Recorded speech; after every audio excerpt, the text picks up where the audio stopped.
there, welcome back to Bull Buggers. I'm Steve, and today I'm going to be talking about this boy here, the Thumper.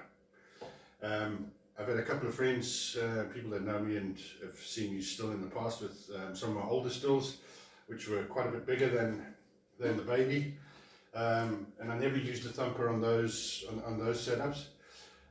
So over guys, they've asked me like, what is it and what does it do? A friend of mine in Ireland, Don.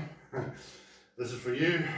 He's seen them making, the guys over in Ireland making poaching over there, and they don't use the Thumper, they don't need it for making poaching. So this is just going to explain what it does, why I use it, and a little bit of caution about using it, as well as what it does for me. So with having said that, let's crack into it.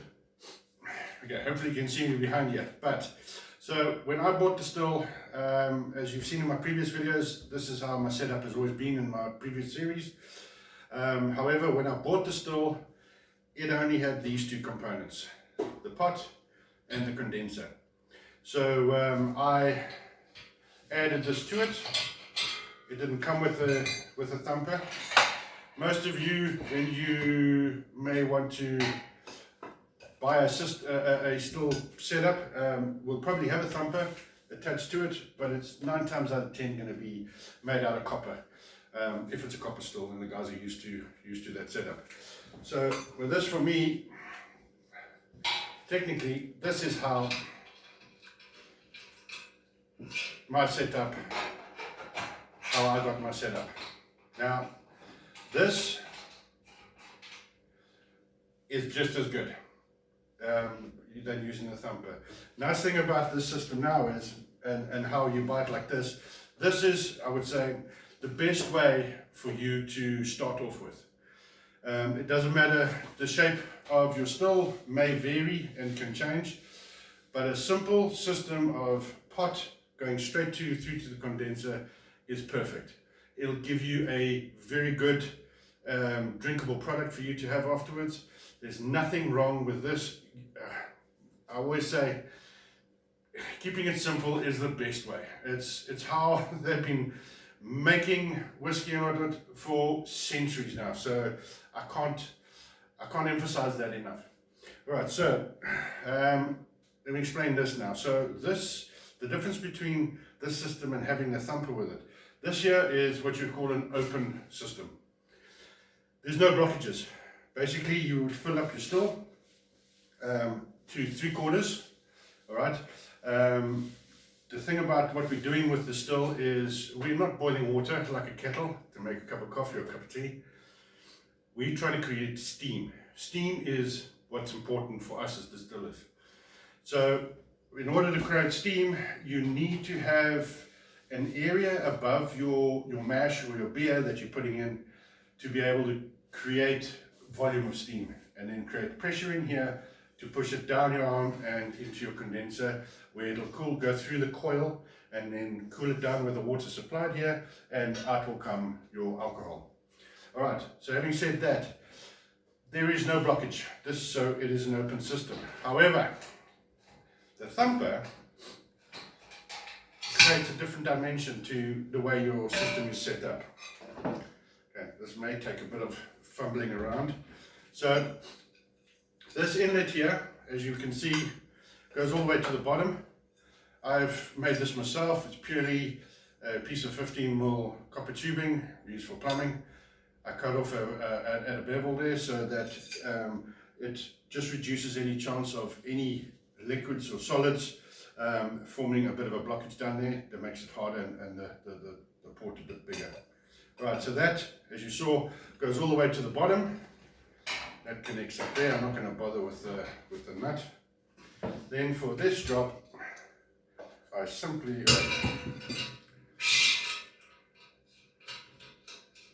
little adapter.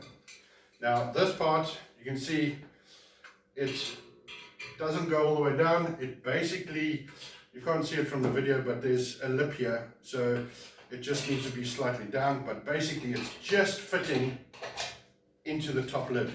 Okay, so what that means is I'm still creating the steam as I was when it was just the condenser attached to it.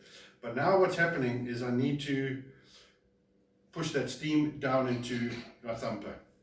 Now, the rules that apply to here with the amount of mash you put inside your thumper, inside your still, sorry, you do the same for the thumper. I generally keep it to about halfway. I don't go as high as 2/3. The thing is it's a lot smaller. The other rule I mustn't forget to emphasize though, your thumper needs to be a minimum of 1/3 of the size of your still. And this has worked out quite nicely because this is a 24-litre still, and my wine barrel that I converted into a thumper is a 10-litre barrel. So it's well within the measurements. Previously, before my 100-litre still, when I first made, of course I would need a 30-litre barrel to convert into a thumper. Sorry. That just wasn't available at the time, but I didn't need it then. So, alright, back to what the thumper does. So I put in leftover mash that I have that I don't fit in here, I put into here. So basically my beer sits in here. So a good thing I'm doing is I'm not wasting beer that I can't process yet. It's going into here, it'll be distilled, so I'll get a little bit of extra mileage out of it. That helps, because you don't want to be throwing product away. Alright, so having said that, so I fill it up to here. That means then that this pipe is going to be, I'm going to put this out of the way for a bit.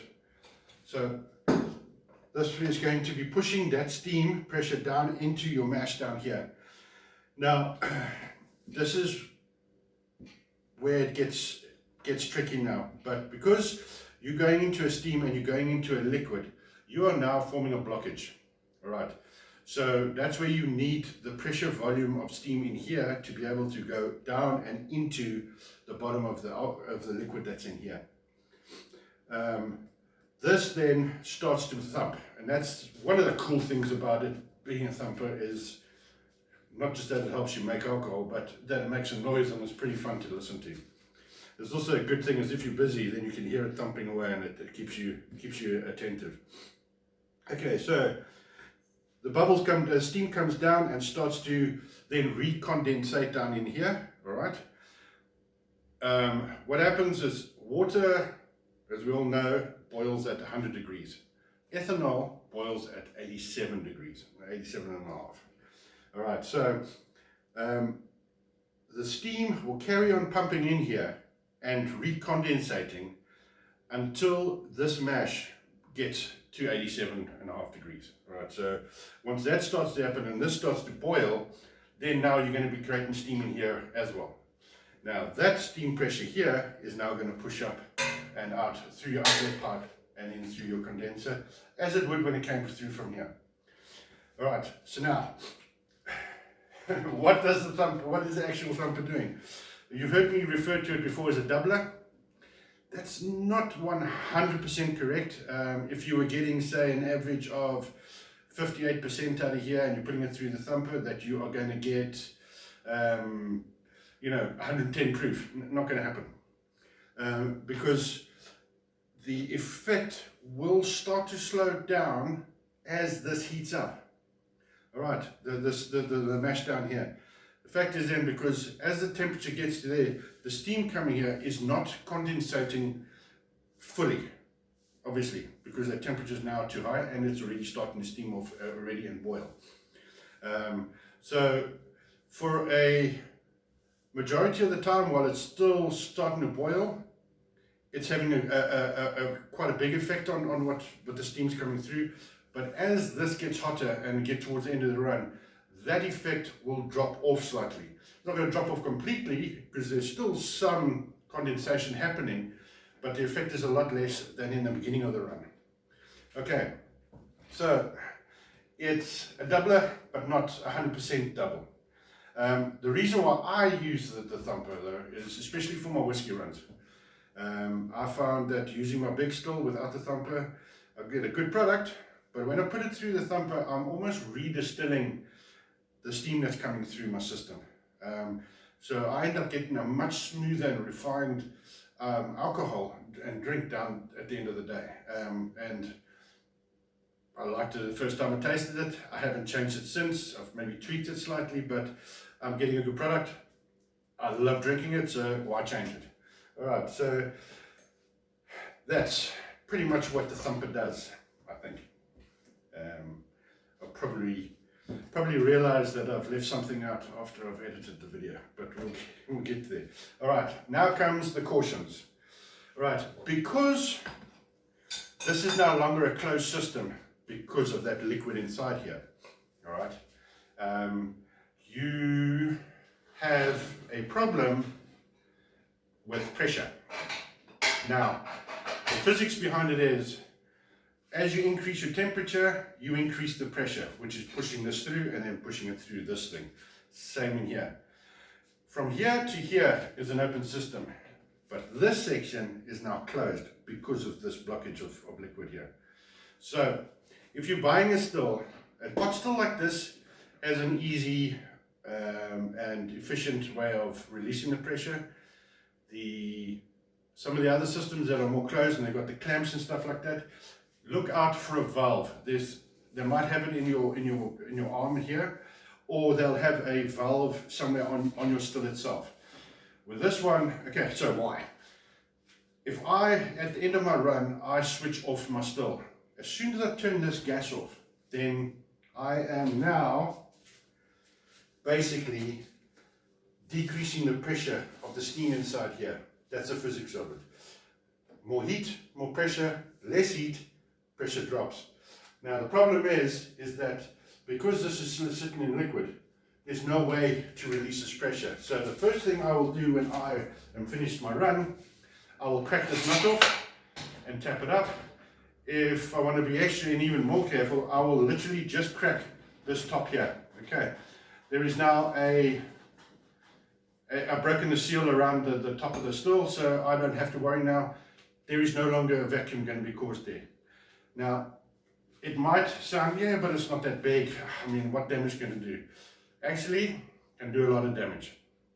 And this is another reason why I wanted to make this video, is I've got friends that don't distill and now, yeah, but explosions, this, that, and the other.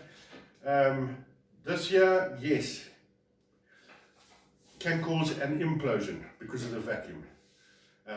It is literally, if you do not release this pressure, you can come back and find your still made out of copper look like someone has gone and squeezed a soda can. Right? It literally, and you have now thrown all that money away of what you invested in your still. Simple measure, just to release that pressure, done and dusted, finished. And believe me, I have heard of it happening. It doesn't happen a lot because most guys use an open system. But it will make a hell of a noise, and it sounds like an explosion, but technically it's an implosion. So just follow the simple rules, release that pressure, and then you're sorted. And that's it basically in a nutshell. I hope I've covered everything. I think that gives you the basics of what the Thumper does. If I remember I've forgotten something, I'll make sure to bring it up in my next video where we're making my whiskey. Look out for that series next up. Cheers guys. Don't forget to like and subscribe. Cheers.